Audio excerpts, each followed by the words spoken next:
is your season of prophetic declaration. In the name of Jesus, nobody will miss his place in heaven. We shall make it together.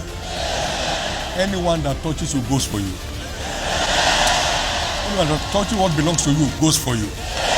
Anyone that won't let you rest, their rest is gone from them. And your rest will remain intact and growing. And we cut asunder the bars of iron. So every barricade on your path that won't let you go forward, they are cut down. Every oppression of the devil is dropping off your body. Whatever you may have lost, sir, it shall be restored. Whatever you may have lost in the past, they shall be duly restored back to you. Whatever the enemy has stolen from you, they shall be restored back to you. No more molestation. No more harassment. In the name of Jesus.